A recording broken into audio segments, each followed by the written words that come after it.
الحمد لله رب العالمين، والصلاة والسلام على سيد الأنبياء والمرسلين. أما بعد، فأعوذ بالله من الشيطان الرجيم. بسم الله الرحمن الرحيم. الصلاة والسلام عليك يا رسول الله. الصلاة والسلام عليك يا حبيب الله.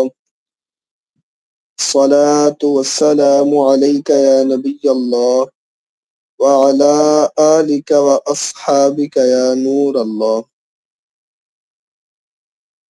الحمدللہ عز و جل ہمارا لیول 4 جاری ہے، اور اس کے 2 مرحلے الحمدللہ مکمل ہو چکے ہیں، جس کے اندر ہم نے اپنی 4 کتابیں مکمل کی ہیں، اور انشاءاللہ تعالی آج سے ہماری 21ویں کلاس کا آغاز ہے. 21ویں کلاس سے آج ہماری، اور توضیح التوقیت کتاب کا انشاءاللہ آغاز ہوگا، جو کہ لیول 4 کا تیسرا مرحلہ ہے.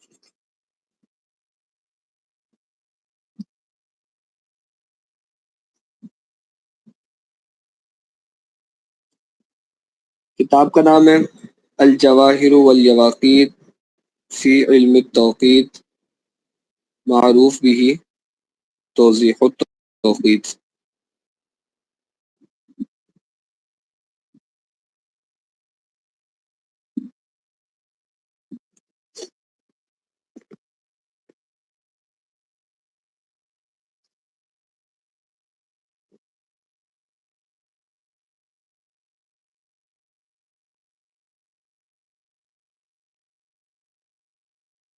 مصنفہ فاضل جلیل عالم نبیل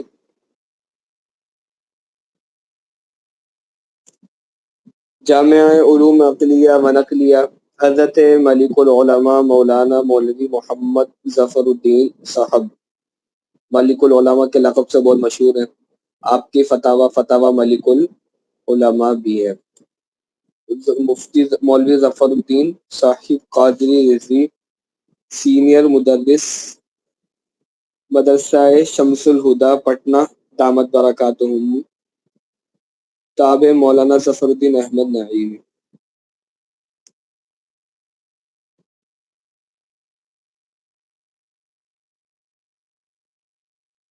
پھر یہ حضرت کی کچھ تصانیف کا تعارف ہے، جو آپ دیکھ سکتے ہیں کہ مختلف علوم پر مناظرہ، تاریخ، فلسفہ، فقہ، توقیت، حیت، حدیث، نصائح، اصول فقہ، اخلاق، اور کئی قسم سیرت پر، علم کلام پر، علم صرف پر، علم نحو پر کئی کتابیں آپ کی موجود ہیں. تو اس کے بعد یہ تہدیدیہ ہے. پہلے کچھ کتاب کا میں تعارف کر دیتا ہوں، اس کے بعد انشاءاللہ ہم آگے پڑھتے ہیں. توضیح التوقیت، یہ جس طرح سے ہم نے توضیح الافلاق پڑھی، تو یہ علم فلکیات کے اوپر ایک جامع اور کیسے معنی کتاب تھی. اس کے اندر کئی چیزوں کا احاطہ کیا گیا تھا، اور جو اگر توضیح الافلاق کو سمجھ لے تو گویا کہ اس نے فلکیات کے اندر بہت سی بنیادی چیزوں کو اچھی طرح سمجھ لیا. اسی طرح سے توضیح التوقیت یہ مفتی ظفر الدین بہاری علیہ الرحمہ کی کتاب ہے، جو کہ ڈائریکٹ اعلیٰ حضرت علیہ الرحمہ کے خلیفہ ہیں، اور انہوں نے اعلیٰ حضرت علیہ الرحمہ سے توقیت پڑھی ہے. اور ان کے بارے میں اعلیٰ حضرت علیہ الرحمہ نے ارشاد فرمایا تھا کہ جنہوں نے علم حاصل کیا ہے تو وہ انہوں نے کیا.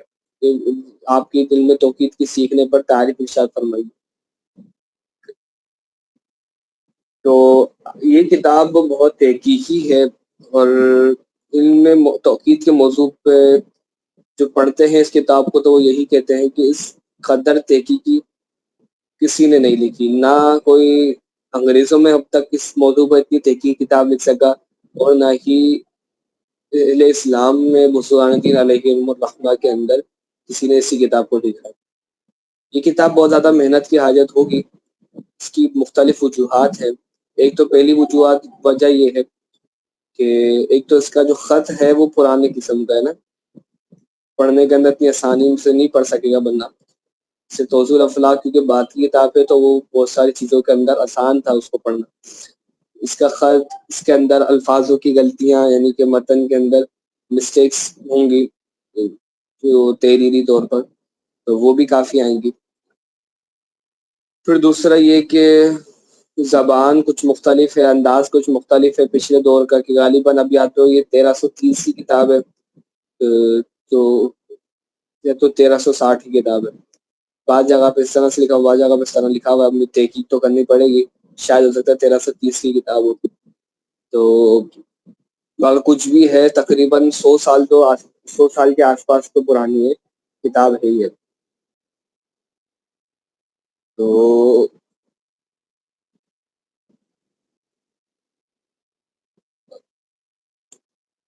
اس کا خط بھی مشکل اور اس کے الفاظ وغیرہ بھی مشکل. اس کے بعد جو باتیں بھی ہیں وہ بھی بہت زیادہ تحقیقی ہیں. عموماً ہمارا تعلق ان چیزیں باتوں سے نہیں ہوتا. پھر دوسرا یہ ہے کہ اس کے لیے آپ کو علم ابجد کو دہرانا ہوگا. یہاں پر اب جو بھی گفتگو آئے گی تو وہ علم ابجد میں آئے گی. تو آپ کو کچھ تھوڑا سا دکھا دوں، اگر اب کچھ بھی تعداد وغیرہ ذکر کریں گے تو اب وہ علم ابجد کے اندر آئے گی. اب گنتی میں اس کو ذکر نہیں کریں گے. تو اب جو دو کتابیں ہم نے پڑھنی ہے نا، ایک ہم نے توضیح التوقید پڑھنی ہے اور ایک ہم نے فتح رضا شریف پڑھنی ہے. دونوں ہی کے اندر اب جو استعمال میں آئے گا تو استعمال میں صرف اور صرف علم ابجد ہی اس کو علم ابجد ہی کو استعمال کریں گے. تو اس کے لیے آپ کو چاہیے کہ جو علم ابجد کی آپ نے گنتی پڑھی تھی اس کو ایک بار دہرا لیں، ہو سکے تو لکھ لیں، کیونکہ اب یہی استعمال میں آنے والی ہے.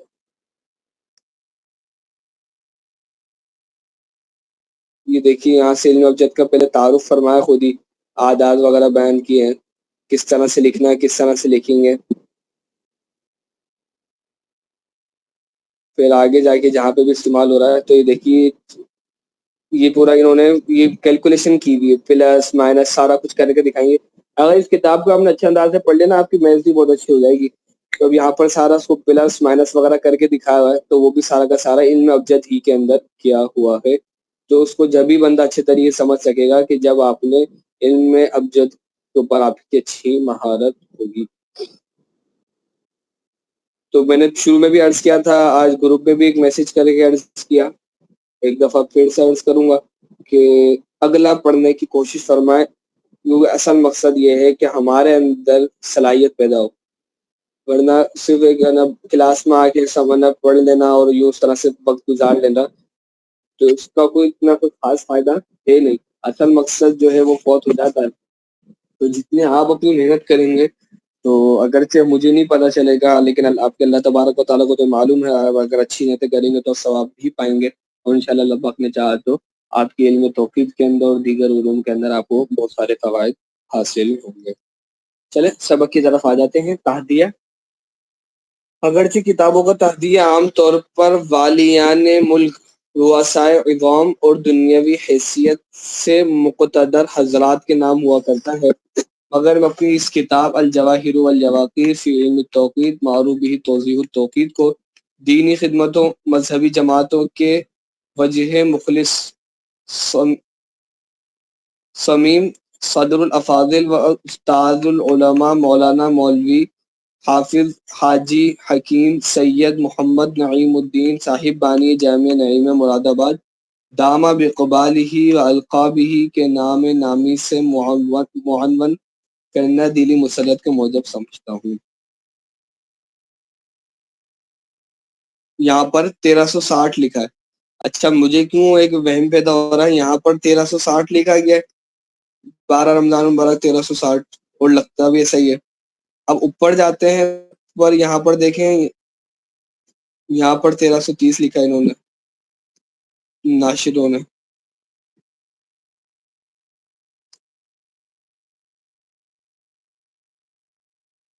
یہ جو لسٹ دی ہے آپ کی تصانیف کی تو یہاں پر یہ توضیح و توقید کو 1330 لکھا ہے. اب یا تو یہ ایک شوشہ بڑھ گیا لکھنے کے اندر، یہ کیا معاملہ ہوا ہے یا کچھ اور ہی ہوا ہے، تو اب یہ سمجھ نہیں آیا. بہرحال کو مزید دیکھتے ہیں دوسرے نسخوں میں کیا معاملہ. آج پہلی کلاس یہ علم توقید ابتدا کے اندر مقدمے کے اندر علم توقید کی اہمیت کو بیان فرمائیں گے کہ علم توقید کس قدر اہم ہے. اس کو آپ نے نصاب توقید کے پہلے حصے کے اندر بھی پڑھا ہے، آج وہی دوبارہ پڑھنا. بسم اللہ الرحمن الرحیم. اللہ رب محمد صلی اللہ علیہ وسلم وسلم. اللہم رب محمد صلی علیہ وسلم. تبارک الذی جعل فی السماء بروجا وجعل فیہا سراجا وقمرا منیرا وأفضل الصلاة وأكمل السلام على من أرسله شاهدا ومبشرا ونذيرا وداعيا إلى الله بإذنه وسراجا منيرا وعلى آله وصحبه سفينة نوح ونجوم الاهتداء رضي الله تعالى عنهم أجمعين آمين إله الخلق آمين. أما بعد. حیت و توقید یہ دونوں علم جس درجہ کارآمد اور مسلمانوں خصوصاً علماء کے لیے جس قدر ضروری ہیں، افسوس ہے کہ مسلمانوں خصوصاً عربی خوانوں نے اس سے بہت استغنا سے کام لیا. یقین جانیے کہ عرب کے اندر آج بھی میری معلومات کے مطابق باقاعدہ علم توقید رائج نہیں ہے، جو مجھے اب تک معلومات ہے، اور حضرت بھی فرما رہے ہیں کہ عربی خوانوں کے اندر نہیں ہے. ایک خواہش ہے کہ بندہ عربی سیکھے، اچھی مہارت حاصل کرے، اور اس کے بعد اہل عرب کے اندر اس کو پہنچائے علم میں توقید. ایک بندہ مسکین کے بہت دلی خواہش ہے. اللہ تبارک و تعالی میرے ذریعے یا کسی اور کے ذریعے سے مکمل فرمائے. لیکن ہونا چاہیے کہ وہاں پر بھی جا کے ہم علم توقید سیکھائیں. اس میں دو فائدے ہیں. ایک تو یہی کہ ہمارا علمی انٹروڈکشن، دعوت اسلامی کے علمی انٹروڈکشن وہاں پر جائے گا اہل عرب میں، اور دوسرا یہ کہ علم کی فراوانی ہوگی تو وہاں کچھ اہل عرب کے اندر جو مسائل پیدا ہیں، سعودی عرب کے اندر جو مسائل ہیں، مصر کے اندر جو مسائل ہیں، ہو سکتا ہے کہ آنے والے سالوں کے اندر وہ بھی درست اوقات کی طرف آ جائے. جیسے دبئی ہے تو دبئی نے اپنی اپلیکیشن بنائی ہے نماز کے اوقات کی، وہ پوری باقاعدہ وہاں پہ وہ استعمال کی جاتی ہے. جب ہم اس طرح سے جائیں گے تو ہو سکتا ہے کہ ان جگہوں کے اوپر بھی ہمارا اعلیٰ حضرت علیہ رحمہ کے اوقات آ جائے اور درستگی کی طرف چیزیں آ جائے. یہ وہی مبارک علم ہے جس کے جاننے سے خدا بند علم کی معرفت بر وجہ کمال پیدا ہوتی ہے. امام غزالی رحمۃ اللہ تعالی علیہ فرماتے ہیں: من لم يعرف الحیۃ والتشریح فهو عنین فی معرفت اللہ تعالی. جو شخص حیت و تشریح نہیں جانتا وہ اللہ تعالی کی معرفت میں نامرد ہے. یہ وہ علم ہے کہ جس کے جاننے والے کی خود رب العزت جل جلالہ نے تعریف کی. قرآن مجید میں انہیں اولو الباب فرمایا. بسم اللہ الرحمن الرحیم. ان فی خلق السماوات والارض واختلاف اللیل والنہار لآیات لأولی الالباب الذین یذکرون اللہ قیاما وقعودا وعلی جنوبہم ویتفکرون فی خلق السماوات والارض ربنا ما خلقت هذا باطلا. ترجمہ: بے شک آسمانوں اور زمین کے پیدا کرنے اور رات دن کی تبدیلیوں میں عقل مندوں کے لیے نشانیاں ہیں. جو لوگ اللہ کو یاد کرتے ہیں کھڑے اور بیٹھے اور کروٹ پر لیٹے، اور آسمان و زمین کی پیدائش میں غور کرتے ہیں اور کہتے ہیں کہ خداوند تو نے ان کو بیکار نہ پیدا فرمایا. یہ وہ علم ہے کہ نمازی صحت روزے کی درستی، نمازی صحت روزے کی درستی اسی پر موقوف ہے. یہ وہ علم ہے کہ مسائل نکاح و طلاق میں اس کی ضرورت ہے، احکام فرائض میں اس کی حاجت ہے، حج کے راستے میں سے جیم لکھا ہوا یہ اصل میں حج ہے، حج کے راستے میں اس کی طرف محتاجی. کیا بغیر اس علم کی اس دور تمدن و ترقی کے میں کہ نظم اوقات ساعت سے ہوتا ہے، یعنی آج کل جو ٹائم کا حساب ہے وہ گھڑیوں سے ہوتا ہے، کسی شخص کو اوقات نماز کی تمیز ابتدا و انتہا، اوقات صوم و صلات کی معرفت بغیر اس علم کے ممکن ہے؟ کیا بغیر اس علم کے صحیح سمت قبلہ کا علم ہو سکتا ہے؟ ہرگز نہیں. اگرچہ مسجدوں کی عمارتیں ایک حد تک اس ضرورت سے لوگوں کو سبکدوش کر سکتی ہیں، مگر مسجد بنانے کے لیے تو اس فن کا جاننا ضروری ہے، ورنہ صحیح سمت قبلہ کو نہ ہوں گی۔ جیسا کہ بانکی پور پٹنہ کی بعض مسجدیں بالکل خلاف سمت قبلہ بنی ہوئی ہیں۔ مسجدوں کو جانچنے کے لیے یہی مسجدوں کو جانچنے کے لیے بھی اس علم کی ضرورت ہوئی۔ اب کچھ سوالات قائم کریں گے۔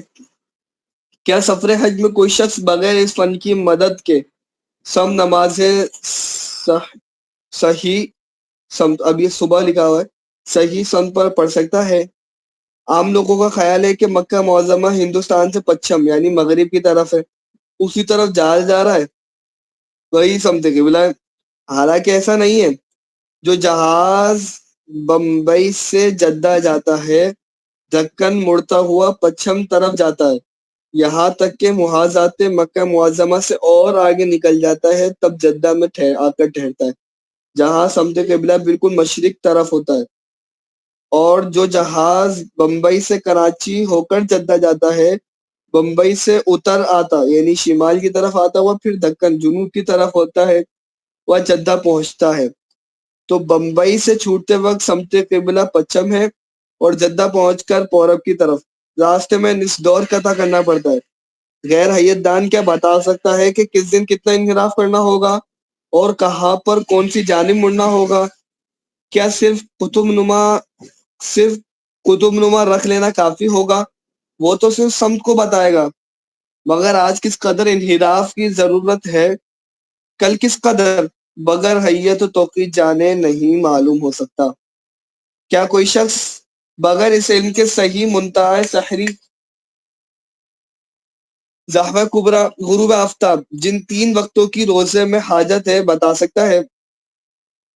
چلے ایک سوال کا جواب دے۔ سحری اور غروب آفتاب کو سمجھ آتا ہے روزے سے تعلق ہے، زحوہ کبریٰ کا روزے سے کیا تعلق ہے؟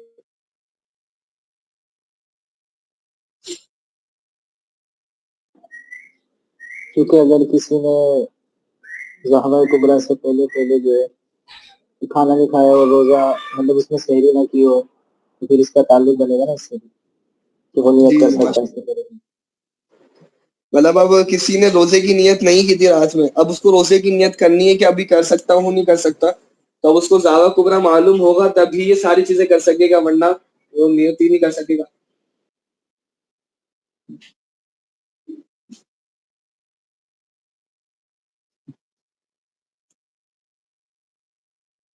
کیا کوئی شخص بغیر حیت جانے ہوئے صبح صادق، طلوع شمس، نصف النہار، ایک مثل، دو مثل، غروب شمس، غروب شفق، جن کی ضرورت نمازوں میں ہوتی ہے بتا سکتا ہے؟ کیا کسی شخص سے یہ سوال ہو کہ ہندا کا انتقال فلاں شہر میں طلوع آفتاب کے وقت ہوا اور اس کی شوہر نے دوسرے شہر میں اس کی حقیقی بہن سے طلوع آفتاب کے اسی دن نکاح کیا، تو یہ نکاح ہوا یا نہیں؟ اب اگر ایک شہر کے اندر طلوع آفتاب پہلے یعنی کہ جہاں پر ہندا کا انتقال ہوا وہ ادھر طلوع آفتاب پہلے تھا، اور جہاں پر نکاح کیا ہے اس کا طلوع آفتاب بعد میں، تو نکاح درست ہو جائے گا، اور اگر اس کا الٹ ہے تو نکاح نہیں ہوگا۔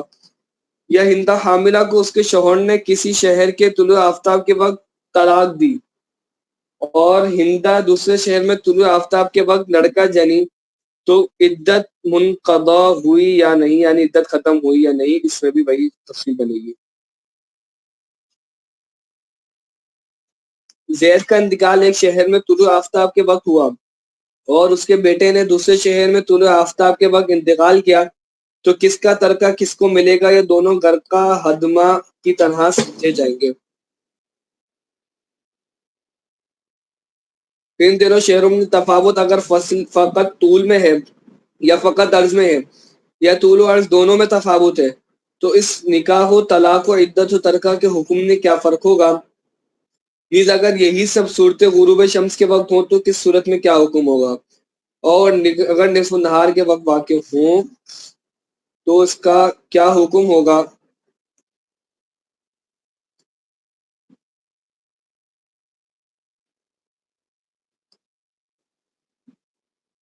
پھر اگر زائد الارض البلد میں نکاح و طلاق اور باپ کی موت واقع ہو تو کیا حکم ہوگا؟ اور ناقص العرض شہر ہونے میں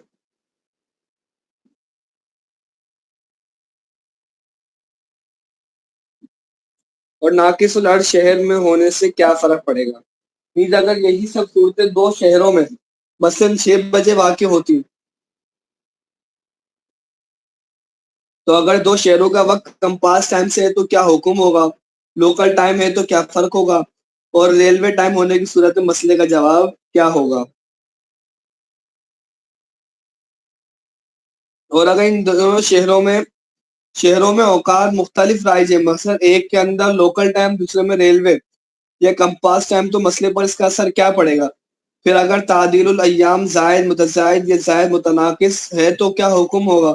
اور اگر ناقص متزائد یا ناقص متناقص ہے تو کیا جواب ہوگا؟ اگر کسی جگہ بیان کے اندر یہ چیزیں ہی پڑھ کے سنا دے نا یہ سوالات، تو وہی بندہ توقید کی طرف مائل ہو جائے کہ یار توقید اس قدر اہم ہے۔ کیا کوئی شخص ان مسائل اور اسی قسم کے دیگر مسائل فقہیہ جن کا تعلق وقت سے ہے بغیر حیت و توقید جانے صحیح و تشفی بخش جواب دے سکتا ہے؟ ہرگز نہیں۔ اب ایک چیز کی وضاحت کریں، اگرچہ میری یہ غرض نہیں کہ جو لوگ حیت و توقید سے واقف نہیں ان کی نمازیں صحیح نہیں ہوتی، ان کا روزہ مطلقاً اکارت یعنی بیکار جاتا ہے۔ کیا آپ کو معلوم نہیں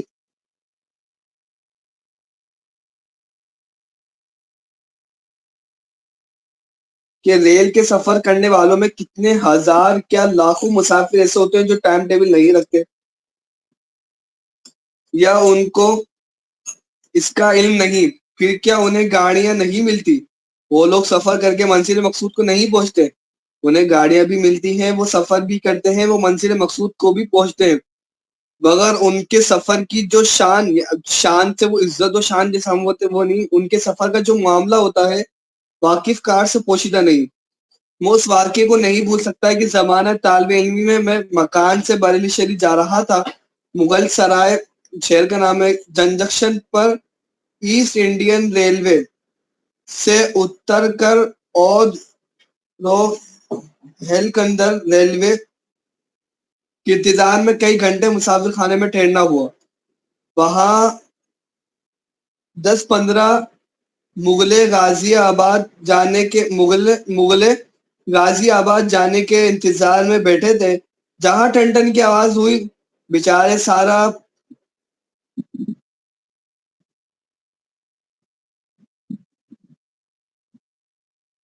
ایک منٹ رکیے۔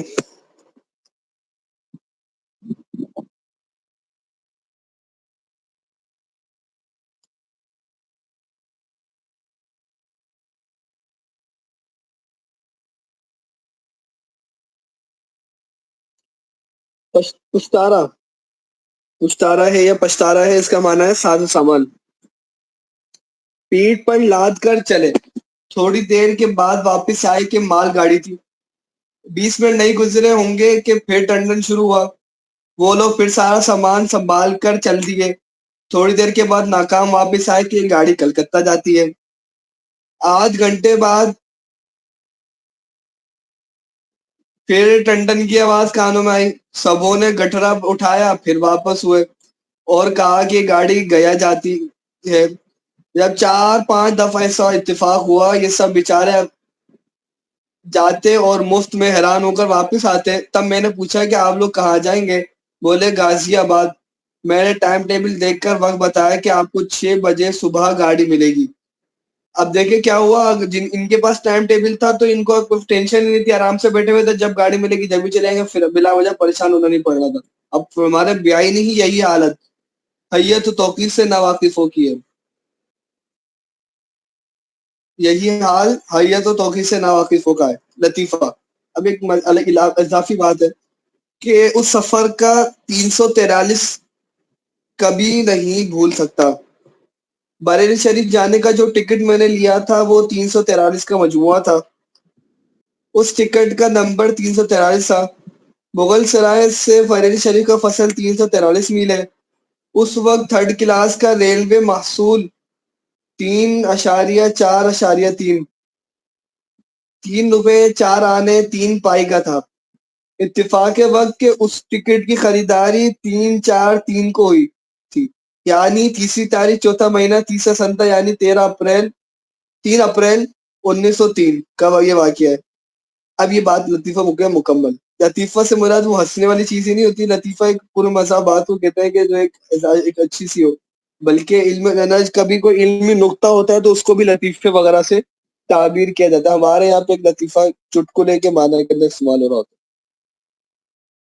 الغرض جب یہ فن اس درجہ محتم بھی شان اور کارآمد ہے کہ عبادت و معاملات صد میں اس کی ضرورت ہے، حیات اور بعد الممات ہر وقت اس کی حاجت، پھر اس سے غفلت کس قدر افسوس و حسرت کی بات ہے۔ اسی ضرورت کو محسوس کر کے میں نے چاہا کہ بعون اللہ العلیم ایک مستقل رسالہ اردو عام فہم زبان میں لکھوں، جس میں اوقات صوم و صلوات کے اصل قاعدے جو اعلیٰ حضرت قدس سرہ العزیز نے لکھوائے ہیں تحریر کر دوں، لیکن باوجود اردو زبان ہونے کے علمی اصطلاحات کی وجہ سے اس کا سمجھنا ہر شخص کو آسان نہیں، اس لیے جس قدر مشکل و مغلق الفاظ ہیں سب کی توضیح و تشریح کر دی جائے تاکہ کسی کو سمجھنے میں دقت نہ ہو، پھر ہر قاعدے کو مثال دے کر واضح سے واضح تر کر دیا جائے تاکہ اگر کوئی شخص اس فن کو سیکھنا چاہے بے مدد استاد کے قواعد سمجھ لے اور مثال دیکھ کر مشق کر سکے۔ یعنی فرمانے آپ یعنی اپنے بارے میں فرمانے کہ میں اس کتاب کو اتنا آسان لکھا ہے کہ کوئی شخص بغیر استاد کے بھی اس کتاب کو پڑھنا چاہے تو پڑھ لے، لیکن کیفیت یہ ہے کہ ایسی کتاب ہے کہ جو یہ نا اچھے اچھے سے لوہا دانت سے لوہا پسوا دیتی ہے۔ ایک محاورتاً یہ بات بولی جاتی ہے کہ جو بہت زیادہ مشکل ہو اس کے لیے۔ اب میں مشکل ہونے کا اس بات اس وجہ سے بھی کر رہا ہوں کہ تاکہ اس کی طرف کوشش بڑھے، اہمیت بڑھے، ورنہ آخر کے اندر وہی آتا ہے۔ مثال کے طور پہ اب اس دفعہ ٹیسٹ کے اندر آخر کے اندر سب کی طرف سے یہ آیا، مطلب اکثر کی طرف سے، کہ مشکل ہے، پوری کی پوری کتاب ہے اور اس کا ٹیسٹ کس طرح سے یاد ہوگا، کس طرح سے دیں گے وغیرہ وغیرہ۔ تو پہلے سے ہی اس میں محنت کی جائے، اور توضیح و توفیق کا تو پورا ٹیسٹ ایک ساتھ نہیں ہوگا بلکہ اس کا ٹیسٹ 2 حصوں میں تقسیم ہوگا، اور انشاءاللہ کہاں تک ہوگا وہ میں آپ کو بتا دوں گا تو اس کا بھی تو آپ اس میں جتنی اچھی محنت کریں گے انشاءاللہ اللہ پاک نے چاہا تو اتنی ہی آپ کو آسانیاں ہوں گی۔ پلیز اس کے لیے جن جداول کی ضرورت پڑتی ہے ان کو یہی موقع لکھ دیا جائے کہ پھر کسی دوسری کتاب کی حاجت نہ پڑے۔ اس کتاب کے بعد نہ نوٹیکل المینک ہر سال منگوانے کی ضرورت باقی رہے گی، نہ جداول اوقات کی حاجت، فقط میتھامیٹیکل ٹیبلز، لوگارتھمز، چیمبر صاحب یا کوئی دوسری کتاب جس میں جیب التمام، ذل التمام، سہم التمام کی جدولیں دی ہوئی ہوں، اور انڈیکس میپ یا بڑا اطلس جس کے اخیر میں مشہور جگہوں کا طول و عرض دیا ہوا رہتا ہے۔ ان دونوں کتاب کے سوا اوقات نکالنے کے لیے پھر کسی تیسری کتاب کی ضرورت باقی نہیں رکھی۔ فرمانے اس کتاب کو میں نے اتنا آسان اور اتنے فائدہ مند بنا دیا ہے کہ صرف آپ کو اب عرض و طول کے لیے کوئی کتاب دیکھنی پڑے گی، اور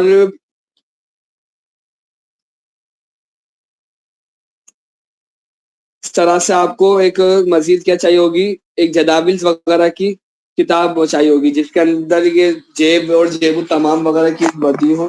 تو اس کے علاوہ آپ کو کوئی تیسری کتاب کی حاجت نہیں رہے گی، توسیع و توقید کے اندر یہ آپ کو سب کچھ مل جائے گا۔ اب ہے سب سے پہلے نصف النہار کا باب۔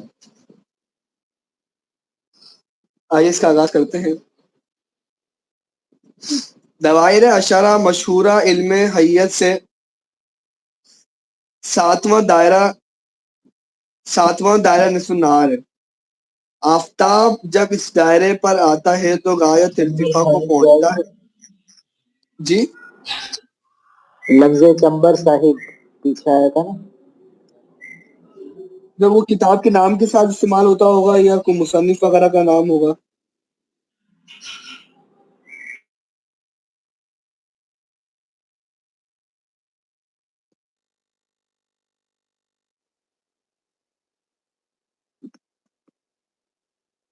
آفتاب جب اس دائرے پر آتا ہے تو غایت ارتفاع کو پہنچتا ہے۔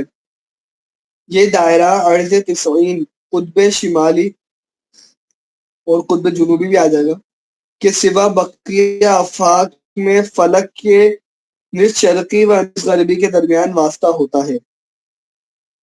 یعنی اچھا اس کتاب کا وہ کیا ہے طریقہ کار، پہلے ایک باتیں ذکر کریں گے گویا کہ وہ سمجھ لیجیے اس کا متن ہے، پھر اپنے ہی متن کے اوپر حاشیے ذکر کریں گے اور اس کے تحت پھر اس کی وضاحت کرتے جائیں گے. یہ دائرہ ارض تسعین قطب شمالی کے سوا بقیہ آفاق میں فلک کے نصف شرقی و نصف غربی کے درمیان واسطہ ہوتا ہے، یعنی آسمان کو دو حصے کر دیتا ہے، ایک شرقی اور دوسرا غربی، اور قطبین معدل النہار یعنی نقطہ شمال و جنوب و قطبین افق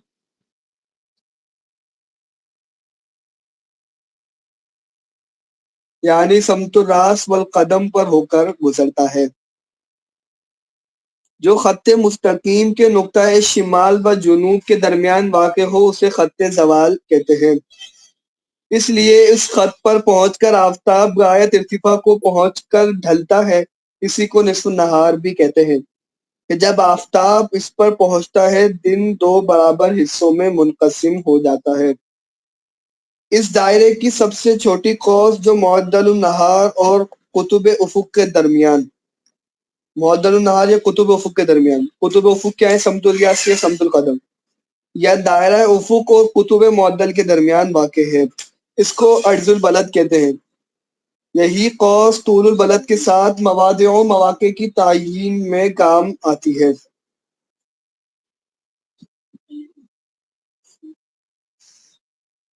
یعنی کہ طول بلد کے ساتھ مل کر کیا کہتے ہیں مواضع اور مواقع کی تعیین میں عرض بلد وغیرہ کام آتی ہے. مقام کا تعین ان دو کے ساتھ ہی ہوتا ہے. دائرہ نصف النہار سے ظہر کی ابتدا معلوم کی جاتی ہے. جب آفتاب اس دائرے پر پہنچتا ہے اس کے متصل ہی ظہر کا وقت شروع ہوتا ہے. دھوپ گھڑی میں یہی وقت 12 بجے کا ہوتا ہے، اسی لیے عام طور پر یہ مشہور ہے کہ ظہر کا وقت ٹھیک 12 بجے ہوتا ہے، نہ قبل نہ بعد. یہ دھوپ گھڑی سے ضرور صحیح ہے، اس لیے کہ دھوپ گھڑی میں ٹھیک نصف النہار ہی کے وقت 12 بجتا ہے اور وہی وقت زوال اور ابتدائے ظہر ہے. مگر ان مروجہ گھڑیوں کلاک اور جیبی سے ہرگز درست نہیں. ان میں تعدیل الایام بڑھانے گھٹانے کی ضرورت ہوتی ہے. سال تمام میں صرف 4 دن، 15 اپریل، 15 جون، 1 ستمبر اور 25 دسمبر ایسی تاریخیں ہیں ان میں تعدیل الایام منتفی ہوتی ہے، یعنی زیرو ہوتی ہے تعدیل الایام. اور دھوپ گھڑی اور مروجہ گھڑیوں کے اوقات ایک ہوتے ہیں. بقیہ دنوں میں کچھ منٹ سیکنڈ بڑھانے ضرورت ہوتی ہے اور کبھی گھٹانے کی حاجت ہوتی ہے. اسی وجہ سے ظہر کا وقت کبھی 12 بجے سے قبل ہوگا اور کبھی بعد، اور ان 4 دنوں میں ٹھیک 12 بجے. تعدیل الایام کی جدول نوٹیکل المینک میں ہر مہینے کے 5ویں کالم میں equation of the time apparent mean کی سرخی سے ہر روز کے ماہ تفاضل لکھی ہوئی ہوتی ہے. میں نے آج آپ کو 1916 کی وہ بھیجی نا نوٹیکل المینک. اب وہ کیوں بھیجی؟ ہوا یہ کہ جب میں اس کو تیاری کرتے ہوئے دیکھ رہا تھا ایکویشن آف دی ٹائم، اب یہ جو لفظ ہے اپیرنٹ، یہ مجھے سمجھ نہیں آ رہا تھا کہ یہ کیا ہے. اب میں نے نوٹیکل المینک کھولی اپنی 2023 کی، تو اس میں تو کوئی ایسا لفظ ہی نہیں تھا، نہ 5ویں کالم کے اندر تھی یہ. پھر میں نے سوچا کہ شاید اس دور کے اندر کی نوٹیکل المینک کا انداز کچھ اور ہوگا. پھر گوگل سے ڈاؤن لوڈ کری 1916 کی، 1916 کی سامنے نظر آئی تھی تو وہ ڈاؤن لوڈ کر لی. تو وہاں پہ 5ویں کالم ہی کے اندر دی ہوئی تھی، اور اپیرنٹ مین یہ انگلش کا لفظ ہے وہ بھی لکھا ہوا تھا. ایکویشن آف دی ٹائم بھی یہ بھی انگلش کا لفظ ہے اور اپیرنٹ مین بھی انگلش کا لفظ ہے. مطلب یہ ہے کہ مین ہے میتھس کی اصطلاح کہ جو ویلیوز وغیرہ آتی ہے اس کے اندر اس کو ایک پورے خاص طریقے سے مین کا اس پر اطلاق ہوتا ہے. تو اور اپیرنٹ کہتے ہیں جو چیز نظر آنی ہے، یعنی نظر آنے کے اعتبار سے سورج کی تعدیل الایام. تو یہ فائدہ ہو، مطلب اس وجہ سے میں نے نوٹیکل المینک ڈاؤن لوڈ کی تھی اس کو دیکھنے کے لیے، تو پھر میں نے سوچا کہ آپ آج تک بھی شیئر کر دیا. تو کبھی کبھار ایک ایک لفظ کو حل کرنے کے لیے بہت کچھ دیکھنا ہوتا ہے. میں نے اس کتاب میں مفصل درج کر دیا ہے، یعنی ایک پوری تعدیل الیام بھی ذکر کر دیے، تاکہ ہر سال نوٹیکل المانی کی ضرورت اور محتاجی نہ رہے۔ اس جدولوں سے معلوم ہوگا کہ کس مہینے کس تاریخ میں کتنے منٹ سیکنڈ بڑھائے جائیں گے اور کس تاریخ میں کس قدر گھٹانے کی ضرورت ہوگی۔ نیز وہ 4 دن برابری کے اسی وقت میں جب وقت بلدی لیا جائے جسے لوکل ٹائم کہتے ہیں، ورنہ ریلوے وقت سے اور پردہ پڑے گا اور نیا تفریقہ پیدا ہوگا۔ ریلوے وقت ہی کا یہ اثر ہے کہ منگیر سے یورپ جس قدر آبادی ہے ان میں کسی ایک دن بھی 12 بجے نصف النہار نہیں ہوتا۔ پورب یعنی مشرقی طرف ہمیشہ 12 بجے سے قبل ہوا کرتا ہے، اور علی گڑھ سے پچھم جس قدر دیار و امسار ہے ان سب جگہ ہمیشہ 12 بجے کے بعد نصف النہار ہوتا ہے، کبھی 12 بجے بھی نہیں ہوتا۔ نہیں قبل ہونا نصف النہار ہوتا ہے، کبھی 12 بجے بھی نہیں قبل ہونا تو کجا ان دونوں شہروں کے درمیان جس قدر آبادیاں ہیں ان میں کبھی قبل ہوتا ہے۔ دوبارہ دیکھیں، اور ان سب جگہ ہمیشہ 12 بجے کے بعد نصف النہار ہوتا ہے، کبھی 12 بجے بھی نہیں قبل ہونا تو کجا۔ یہ بات ہو گئی پوری۔ اور ان دونوں شہروں کے درمیان جس قدر آبادی ہے ان میں کبھی قبل ہوتا ہے کبھی بعد، کبھی ٹھیک 12 بجے، مگر ٹھیک 12 بجے والے ہر جگہ وہی چاروں دن نہیں، ورنہ ہر جگہ۔ اب وہ بات تھی بلدی زوال کے حساب سے کہ بلدی زوال کے حساب سے یہ 4 تاریخیں بنیں گی، اور اگر آپ لیتے ہیں ریلوے ٹائم سے تو ریلوے ٹائم سے تاریخیں نہیں ہوں گی، ہر جگہ کی تاریخیں بھی مختلف ہوں گی۔ مثال کے طور پر مکہ شریف کے لیے ہم جو حل کر رہے ہوتے ہیں 26-27 مئی اور 15-16 جولائی، تو ان کے لیے وہ تاریخیں بنتی ہیں، بقیہ لوگوں کے لیے الگ الگ بنیں گی۔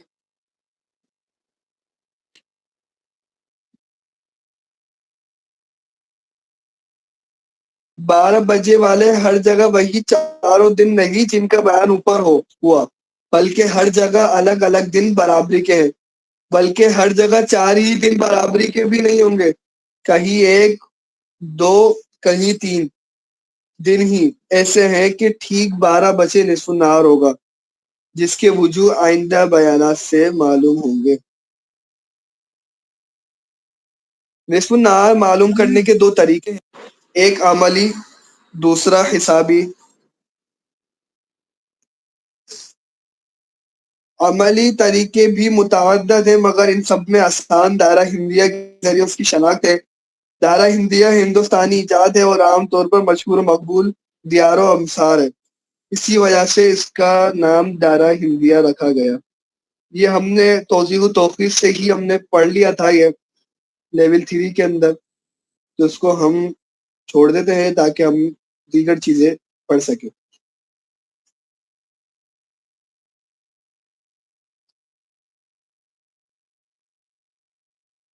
انشاءاللہ تعالی یہاں سے دوسرا طریقہ علمی حسابی ہے، اس کا قاعدہ یہ ہے انشاءاللہ تعالی، یہ ہم اگلی کلاس کے اندر پڑھیں گے۔ کچھ پوچھنا ہے، کچھ بات کرنی ہو تو فرما لیجیے، کلاس ختم پر۔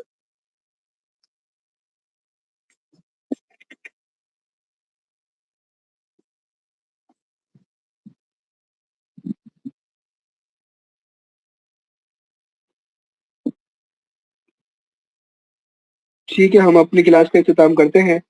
صلو علی الحبیب صلی اللہ تعالی علی محمد صلی اللہ تعالی علیہ وسلم۔ السلام علیکم ورحمۃ اللہ وبرکاتہ۔